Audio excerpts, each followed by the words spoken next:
Halo teman-teman, perkenalkan kami dari kelompok 6. Kami di sini akan menjelaskan mengenai hazard biologi, salah satunya adalah virus HIV/AIDS. Nah, di sini kita akan mempelajari kenapa virus HIV/AIDS merupakan bagian dari hazard biologi. Tapi sebelum itu, kami akan memperkenalkan anggota kelompok kami terlebih dahulu. Yang pertama, ada saya sendiri, Fajar Mustaqim, sebagai ketua dalam kelompok ini. Yang kedua, ada Cahya Mustika Putri. Yang ketiga, ada Yoga Maulana Hernowo. Yang keempat, ada Muhammad Pasha Aminullah. Yang kelima ada Najah Hutami Wildan. Yang keenam ada Rewigati. Yang ketujuh ada Siti Kurnia Mayasari. Dan yang kedelapan ada Ahmad Rifki Wibuna. Oke, sekarang kita akan masuk ke dalam penyampaian materi. Tapi sebelum itu kita harus memahami terlebih dahulu apa itu hazard biologi. Kalau dari kamu Cahya, hazard biologi itu apa sih? Jadi, hazard biologi ini adalah bahaya bencana yang disebabkan oleh agen biologi. Nah, ini tuh bisa berupa bakteri, virus, ataupun jamur. Nah, contohnya itu ada epidemi, pandemi, ataupun wabah atau outbreak.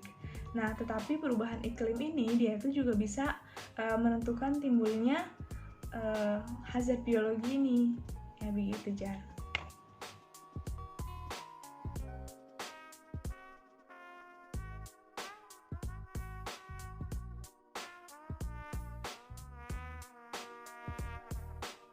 Nah, untuk lebih jelasnya aja, mending kita simak penjelasan berikut ini yuk.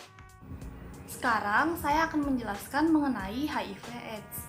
Jadi, AIDS itu adalah sekumpulan gejala dan infeksi atau sindrom yang timbul karena rusaknya sistem kekebalan tubuh manusia akibat infeksi dari virus HIV atau infeksi virus-virus lainnya yang dapat menurunkan sistem kekebalan tubuh. Virus penyebabnya disebut Human Immunodeficiency Virus atau HIV, yaitu virus yang memperlemah kekebalan pada tubuh manusia. Orang yang terkena virus ini akan menjadi rentan terhadap infeksi oportunistik maupun mudah terkena penyakit lainnya seperti tumor, TBC, kanker, dan lain-lain. HIV dan virus-virus sejenisnya umumnya ditularkan melalui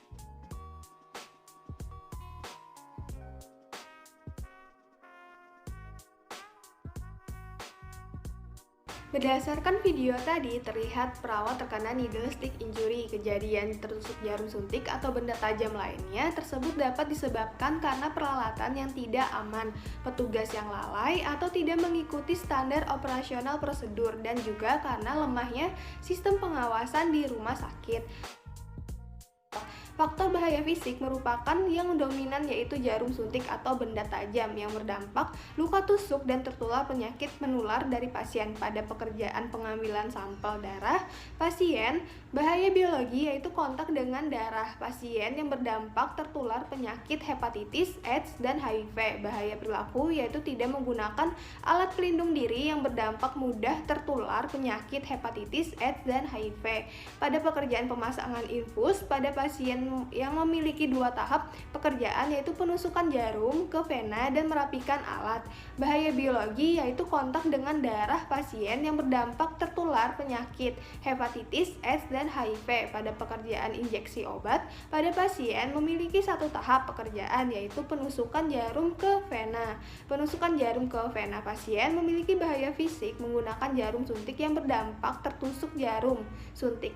Kebiasaan merecap jarum suntik merupakan pemicu dampak luka tusuk yang seharusnya setelah selesai jarum bekas pakai dibuang ke dalam safety box. Merapikan alat memiliki bahaya fisik jarum jahit luka atau hekting dan instrumen tajam yang telah digunakan dalam proses penjahitan luka. Jarum hekting tidak langsung dibuang ke dalam safety box dan meletakkan jarum bekas pakai ke dalam tempat instrumen tajam. Dampak dari bahaya tersebut bukan hanya luka tusuk jarum suntik, tetapi ada juga bahaya tertular penyakit menular yang diderita oleh pasien. Lalu, bagaimana sih gejala ketika seseorang itu sudah terkena HIV? Jadi, ketika seseorang terinfeksi HIV, maka akan timbul gejala yang mirip seperti flu, yaitu demam, sakit kepala, kelelahan, dan juga tambahan ruam-ruam merah pada kulit. Memang sangat universal gejala yang ditimbulkan, tetapi gejala ini juga mungkin tidak akan muncul pada penderita HIV lainnya.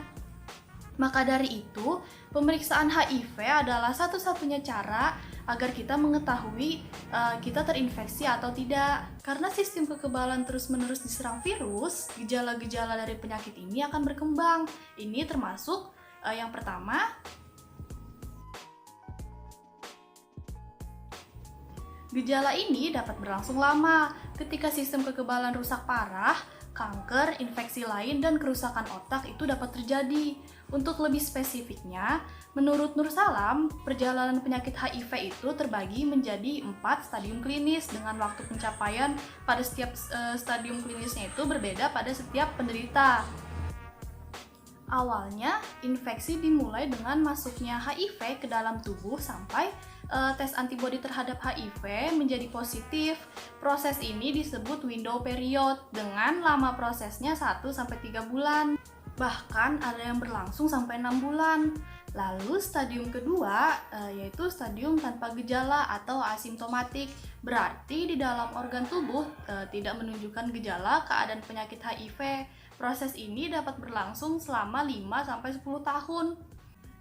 Selanjutnya, stadium ketiga, di sini terjadi pembesaran kelenjar limfe secara terus-menerus dan merata. Stadium ini hanya berlangsung selama 1 bulan. Lalu memasuki stadium keempat, yaitu sudah memasuki masa AIDS. Keadaan ini disertai dengan adanya berbagai jenis penyakit lain, antara lain penyakit syaraf, infeksi, dan lainnya, yang biasa disebut infeksi oportunistik.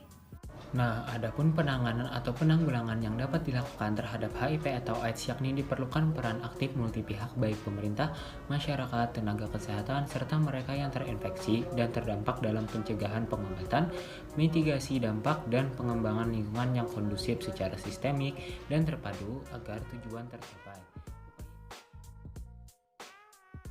Nah, lebih lanjut lagi, peningkatan kualitas hidup tidak hanya dapat dilakukan melalui proses penyembuhan secara fisik. Hal yang paling utama adalah meningkatkan pemahaman pasien tentang penyakitnya dan merubah orientasi pemikiran pasien dari kesembuhan menjadi kearahan penyerahan diri kepada Tuhan dan hubungan dengan orang lain atau hubungan sosial. Perubahan yang dilakukan pasien HIV atau AIDS antara lain perubahan sosial, perubahan kesehatan, dan lain-lain. Perubahan perilaku tersebut terjadi karena mereka mendapatkan pendidikan kesehatan, konseling, dan arahan dari petugas kesehatan.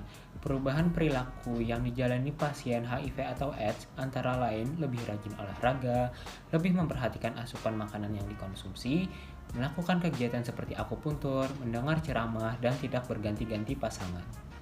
Adapun tindakan sebagai perawat jika tertusuk jarum suntik setelah diinjeksikan kepada pasien yakni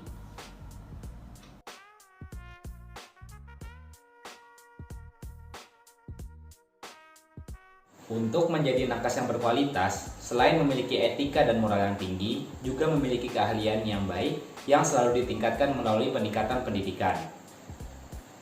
Dengan pendidikan yang tinggi tadi, seorang perawat mampu membuat perilaku yang positif dan memahami serta melakukan prosedur universal precaution dengan baik. Nah, cara untuk mencegah atau meminimalkan kejadian akibat risiko kerja ialah dengan cara meningkatkan kompetensi perawat dengan pendidikan atau pelatihan terkait. Penyediaan fasilitas pendukung, pengawasan, pengendalian, serta penanganan dini kasus-kasus kecelakaan kerja terutama tertusuk benda tajam. Nah, setelah tadi sudah dijelaskan tentang hajat biologi yaitu virus HIV dan AIDS, jadi di sini saya akan menyimpulkan apa saja sih yang sudah dijelaskan di atas tadi. Jadi, AIDS adalah sekumpulan gejala dan infeksi atau sindrom yang timbul karena rusaknya sistem kekebalan tubuh manusia yang diakibatkan oleh infeksi virus HIV atau infeksi virus-virus lain yang dapat menurunkan sistem kekebalan tubuh.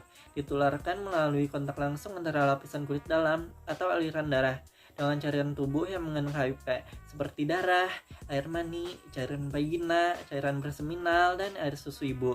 Dan juga dapat terjadi melalui hubungan intim, transfusi darah, jarum suntik yang terkontaminasi antara ibu dan bayi selama kehamilan, bersalin, atau menyusui, serta bentuk kontak lainnya dengan cairan-cairan tubuh tersebut. Adapun gejala yang akan ditimbulkan yaitu demam, sakit kepala, kelelahan, dan ruam-ruam merah. Saran yang dapat kami berikan khususnya kepada tim kesehatan adalah kita harus mampu melakukan tindakan sesuai prosedur agar tidak terjadi KTD atau kejadian tidak diharapkan. Misalnya tersusuk jarum suntik yang telah terinfeksi oleh HIV.